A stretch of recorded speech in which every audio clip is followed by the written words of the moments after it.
The resort sat at the edge of the Niagara Escarpment, all glass and cedar and dramatic views of the valley below. My mother-in-law had chosen it, of course. She always chose the venue, set the dress code, decided the guest list, and then presented every decision as a generous gift she had bestowed upon us. Our 10th wedding anniversary dinner was no different, except that this time, I had a feeling walking through those front doors that something was very wrong. I had felt it for weeks, actually. Small things. My husband coming home late and then not coming home at all. Phone calls he took in the garage with the door down. A letter from a law firm I had never heard of, addressed only to him, that disappeared from the mail pile before I could ask about it. I told myself I was being paranoid. I told myself that 10 years of marriage sometimes felt like this, like standing just outside a room where people were talking, unable to quite hear the words. My name is Claire. I am 35 years old. I am a licensed landscape architect with my own small firm in Hamilton, Ontario. I have a 7-year-old son named Owen and a chocolate lab named Birch and a mortgage on a craftsman house in Westdale that I loved more than any object I had ever owned. I had believed, when I married my husband Daniel at 25, that I was marrying into a family. It took me most of a decade to understand I had been absorbed into a corporation and that I had never once been on the board. My mother-in-law wore ivory that evening. Not white ivory, which she would have told you was different, and more tasteful, and something I would never have understood. She greeted the guests at the entrance to the private dining room as though it were her anniversary, not mine. She kissed cheeks and squeezed hands and laughed at just the right moments, and I stood beside my husband in a navy wrap dress I had bought specifically because he once said he liked me in navy, and I shook hands and smiled and pretended the room felt warm. There were 14 guests. Most of them were my in-laws' friends, or colleagues of my husband's family. There were 2 couples I considered friends of ours, Maya and her husband Brendan, whom I had known since university, and my neighbor Teresa with her partner. I was glad they were there. I would think about that later. The first hour passed the way those dinners always passed, wine poured too quickly, compliments delivered with just enough condescension to sting if you were paying attention, and my mother-in-law positioning herself at the center of every conversation. I circulated. I laughed when I was meant to laugh. I kept my wine glass half full and my expression open. It was during the appetizer course that my sister-in-law found me near the windows overlooking the valley. She and I had never been close, but we had reached a cordial arrangement over the years. She ignored me in a pleasant way, and I returned the favor. That evening she was not ignoring me. She was looking at me with an expression I can only describe as satisfaction. The way someone looks when they already know the end of a story and are waiting for you to catch up. She leaned close and said, very quietly, "You know this is the last time you'll be at one of these, right?" I looked at her. "Sorry?" She smiled and touched her earring, adjusting it, completely composed. "Mum and Daniel have been talking. You must have known it was coming." She straightened and picked up her wine glass. "Honestly, Claire, you've done well for yourself. 10 years on someone else's money. No one's angry. We just think it's time." I did not say anything. I held very still, the way you hold still when the ground shifts beneath you, and you are not sure yet how far it will go.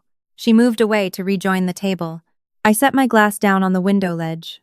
My heart was going very fast and my hands were steady, and I thought, clearly and without panic, she just told me something true. Whatever is happening, it is already decided. The dinner is not a celebration. The dinner is a closing ceremony. I excused myself to the restroom. In the hallway, away from the noise of the dining room, I took my phone from my clutch and opened the voice recorder. I pressed record. I tucked the phone back into my clutch and left the flap open slightly, the way you would if you were simply carrying it loosely, and I walked back into the dining room. This is the part people ask me about when I tell this story. They want to know if I planned it. They want to know if I was calculating. The truth is simpler than that. I pressed record because I was afraid, and because I had learned a long time ago that when powerful people decide something is going to happen, the only protection you have is evidence. It was not strategy. It was instinct. I sat back down at the table.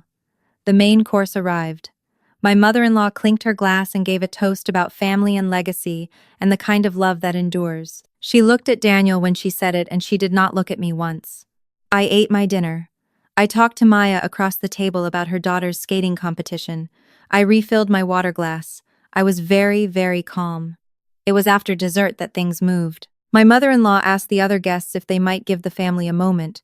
framing it as a sweet private anniversary tradition, and the non-family guests drifted politely toward the bar and the terrace. Maya caught my eye as she stood. Her expression asked me something. I gave her a small nod that I hoped communicated. Stay close. When the room was down to family, my husband and me, my mother-in-law and father-in-law, my sister-in-law, my husband, placed an envelope on the table in front of me. We thought it was better to do this in person, he said. It's more respectful. I looked at the envelope. I did not pick it up. Daniel has filed for divorce, my mother-in-law said. Her voice was very measured. It's not something we decided lightly. But given the situation with the business finances and the questions around the Westdale property, we thought it was important to move quickly. I looked at my husband. He was looking at the table. What questions about the property? I said. There are some irregularities in the refinancing documents, my father-in-law said. He was a retired civil engineer, and he always spoke in the tone of someone reading aloud from a report, specifically around the authorization signatures on the second lien. Daniel's legal team has flagged some concerns. My mother-in-law folded her hands. We're not making accusations, Claire. We just think that a clean separation is better for everyone, especially Owen. The documents in that envelope outline a proposal. You'd keep your car and your business assets, and the house would transfer to Daniel, given that the mortgage irregularities will need to be addressed. There it was. I had bought that house. I had found it, negotiated the price, managed the renovation, paid down the principal with the income from my firm, while my husband's startup burned through 3 rounds of investor funding before it finally found its footing. The house was in both our names because we were married, and that was what married people did, and I had never once considered that this was a vulnerability. The irregularities in the refinancing documents, I said slowly. My mother-in-law nodded. You're saying there's a problem with my signature. She tilted her head slightly. Daniel's legal team has concerns about the authorization process. I picked up the envelope. I opened it, and I read the first 2 pages, slowly, while no one spoke. The language was careful and technical, but the architecture of it was clear. It described a pattern of financial misrepresentation on my part. It named specific documents. It suggested that a forensic review of the refinancing paperwork would find evidence of unauthorized signatures, mine, forged on their behalf, recharacterized as mine, forged on my own behalf. It was elegant, the way truly malicious things often are. I set the papers down. I need some air, I said. Give me 5 minutes. My mother-in-law looked slightly surprised, I think. She had expected tears, or anger, or capitulation. She nodded graciously, and I picked up my clutch and I walked out to the terrace. Maya was there. She was standing by the railing with a glass of sparkling water, and when she saw my face, she put the glass down immediately. What happened? She said. I told her. Concisely. The way you talk when you are keeping yourself from feeling the full weight of something until you can afford to feel it. She listened without interrupting. My phone has been recording since I went to the bathroom, I said. Whatever just happened in there is on it. Maya was quiet for a moment. Claire, she said. My cousin is a family law lawyer in Burlington. You need to call her tonight. Not tomorrow. Tonight. I know. And you need to go back in there and not sign anything and not say anything that sounds like you accept their version of events. I know. She squeezed my arm. You bought that house, she said. I watched you do it. I took one breath of cold November air. The valley below the terrace was dark and enormous. I thought about Owen at home with the babysitter, probably already asleep, his dark hair fanned out on his pillow the way it always was. I thought about the craftsman house and the garden. I had spent 4 summers building in the backyard, the stone pathways and the native plantings, and the Japanese maple I had planted the autumn. Owen was born. I went back inside. I sat down at the table. I put the envelope back in front of my husband. I'm not signing anything tonight, I said. I'll have my lawyer contact yours. My mother-in-law's expression shifted very slightly. Claire, we really think the straightforward approach. I said I'll have my lawyer contact yours. My voice was steady. I was almost surprised by how steady it was. I'm going to say goodnight now. I shook hands with my father-in-law, which I have always found is disarming because no one expects it. I nodded to my sister-in-law and my mother-in-law. I kissed my husband on the cheek because 14 years of habit is a difficult thing to override, and I did not want to make a scene in front of the guests who were drifting back into the room. I collected my coat from the lobby. I called a car. I sat in the back seat on the drive to Hamilton, and I did not cry. not because I did not want to, but because I needed to think. The next morning, I called Maya's cousin, whose name was Priya, and within 48 hours, I was sitting across from her in her office in Burlington with the recording from my phone and a folder of every financial document I had retained over the course of our marriage, which, as a landscape architect who had been running a small business since the age of 28, was considerable. Priya listened to the recording. She listened to the whole thing without speaking, with the particular focused stillness of someone who is filing information away very quickly. When it finished, she sat back. They stated, on the record, that Daniel's legal team had flagged concerns about authorization signatures on the refinancing documents, she said. Yes. And you have the original refinancing documents. I placed them on her desk. She looked at them. She looked at the signatures. She picked up the recording again and played back one specific section, my mother-in-law's voice, precise and clear. There are some irregularities in the refinancing documents, specifically around the authorization signatures on the second lien.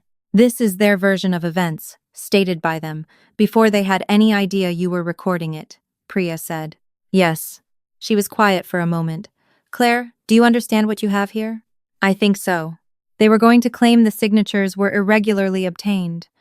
In the context of a divorce proceeding, that language would have opened a forensic review, cast doubt on the validity of your ownership claims, and potentially delayed the settlement long enough and expensively enough that you would have been pressured to accept their terms. She set the documents down. But they told you this was the plan. Before they filed, and you have it. I didn't know what they were planning when I pressed record, I said. I just knew something was wrong. Doesn't matter, Priya said.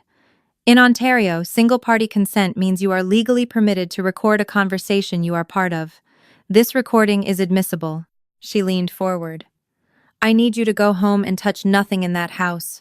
Don't move money, don't change accounts, don't do anything that could be characterized as reactive. Let me make some calls. I did exactly that. I went home.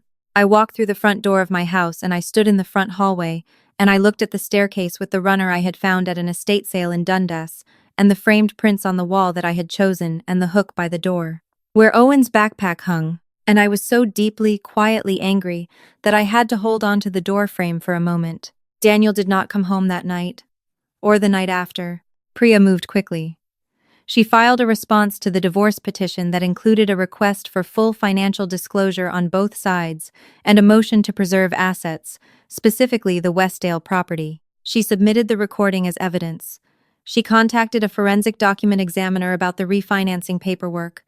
The forensic examiner came back with findings within 3 weeks. The second lien authorization, the document Daniel's legal team had been planning to characterize as irregularly signed, had in fact been signed by me, as I had known perfectly well, in front of a notary public whose records were intact and time-stamped. There was no irregularity. There had never been an irregularity. The irregularity was something they had been planning to manufacture. What the forensic examiner also found, because Priya had the presence of mind to ask him to look at all the relevant documents and not just the ones Daniel's team had identified, was something else entirely. A set of investment account transfer authorizations, dated 14 months earlier, bearing my signature on accounts I had never known existed. Joint accounts that had been opened without my knowledge, funded from our household line of credit, and then quietly transferred into a numbered company registered in my father-in-law's name. My signature, on those documents, was forged, not by me. Priya called me when she got the examiner's report. She read me the relevant section and then she was quiet for a moment. How much? I said. The transfers total approximately $240,000. I sat down on my kitchen floor, which is not something I normally do, but my legs had a different idea. Over how long? I said. 14 months. The first transfer was made 11 days after you refinanced the house. I thought about my husband coming home late. I thought about the garage door closing. I thought about the letter from the law firm that had disappeared. He was building the exit for over a year, I said. It looks that way, Priya said. Claire, I need you to understand something. They came to that dinner planning to present you with terms that would dispossess you of your home and your financial stability, based on a forgery allegation they were going to make against you. What we have found is that the forgery runs the other way entirely. What happens now? I said. Now, Priya said, we file a criminal complaint. The family court date was set for the second week of February. February in Hamilton is gray and cold, and the kind of relentless that makes you appreciate May with your whole body. And I sat in the courthouse waiting room in my good coat charcoal wool, which my mother had given me for my birthday, and I went over everything in my head one more time. Priya was beside me, reviewing notes on her tablet. She was calm the way people are calm when they are very good at their job, and they know what they have. She had been calm from the beginning, which had helped me be calm, which had in turn helped me be intelligent rather than reactive, and I was grateful to her in a way that is difficult to articulate. My in-laws arrived with Daniel and their legal team, 3 people, which seemed excessive until I remembered that excessive had always been their natural register. My mother-in-law was in a charcoal blazer and looked composed and prepared. My father-in-law looked at the floor.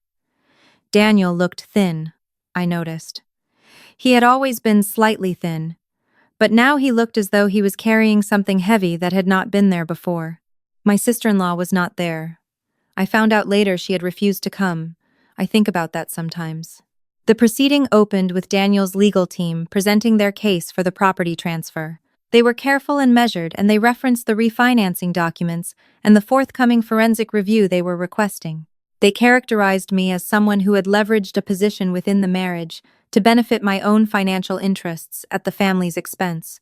They used language that was technically careful but emotionally loaded, the kind of language designed to make a judge hear something unflattering before the other side speaks. I sat and I listened, and I kept my expression neutral. When it was Priya's turn, she stood and she said, calmly, that she would like to submit 3 items into the record. The recording from the anniversary dinner, the forensic document examiner's report on the refinancing paperwork, and the forensic document examiner's report on the investment account transfer authorizations. The judge looked at the submissions. She was a small woman in her 60s with reading glasses on a beaded chain and the composed attention of someone who has seen a great many things and is not easily surprised, but I watched something shift slightly in her expression as she read. Daniel's lead lawyer asked to approach the bench. There was a brief exchange that I could not hear. The judge asked for a recess. During the recess, my mother-in-law sat very still in her seat and looked at nothing in particular. My father-in-law had gone pale. Daniel was speaking to his lawyer in a low, urgent voice, and his lawyer was speaking back in the tone of someone delivering news that cannot be made better by the delivery. Priya came back to me and sat down. They want to discuss a settlement, she said. No, I said. She looked at me. They built this for 14 months, I said. They came to my anniversary dinner to take my house and frame me for forgery. I want it on the record. Priya nodded once. All right. When the proceeding resumed, the judge addressed the room in the manner of someone who has been doing this for a long time and is disinclined toward theater.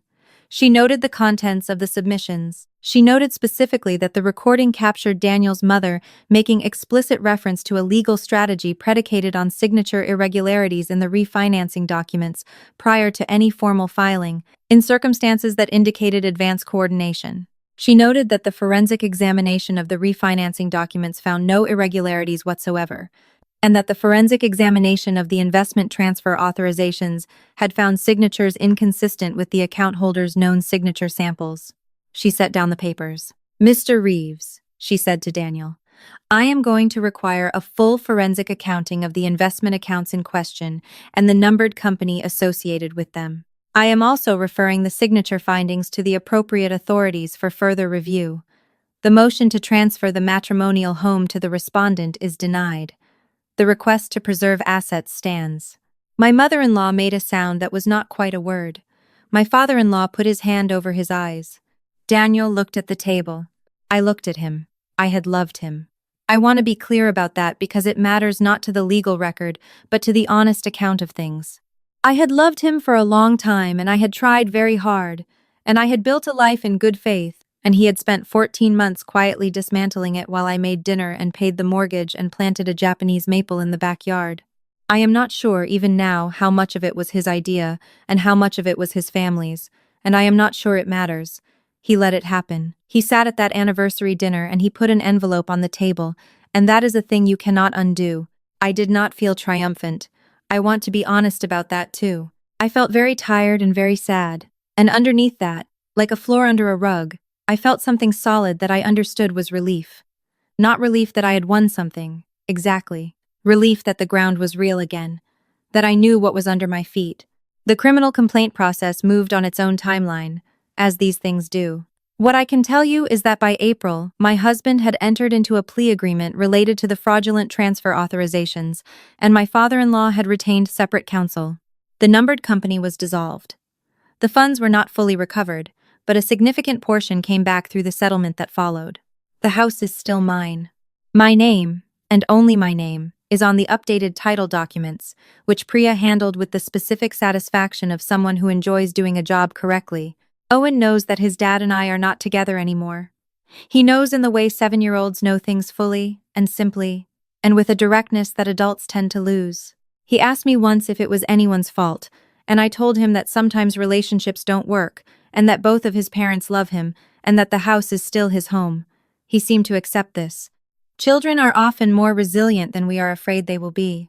My mother-in-law has not contacted me. I did not expect her to. I think about her sometimes, the way you think about a weather pattern after it's passed, not with affection, but with the odd clarity of understanding exactly what it was. She loved her son in the way some people love things, by trying to control the conditions around them, by treating every variable as a threat. I was always a variable. My sister-in-law sent me a text message in March. It said only, "I didn't know what they were planning. I want you to know that." I read it several times and I believed it mostly, and I did not respond, because I was not sure yet what there was to say. Priya came to the house in May for a garden party I threw to celebrate Owen's end of school. She stood in the backyard holding a glass of lemonade and looked at the stone pathways and the new growth coming in on the native plantings and the Japanese maple, which had leafed out beautifully for its 4th spring. "You designed all of this?" she said. "It's what I do," I said. She was quiet for a moment, taking it in. "It's really something." "It is, I think.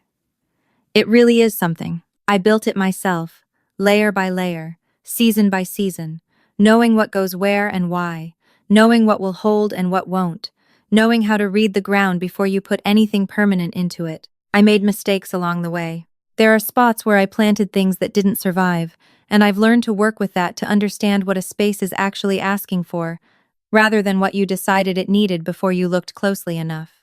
I think about that sometimes when I think about the last decade of my life. Not with bitterness that would give it more weight than I want it to have, but with the particular clear-eyed attention of someone who has learned, in a definitive way, to pay attention to what is actually in the ground.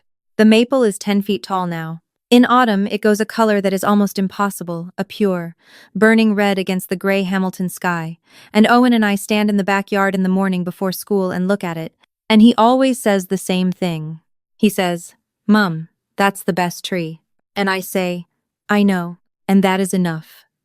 That is, I have found, entirely enough."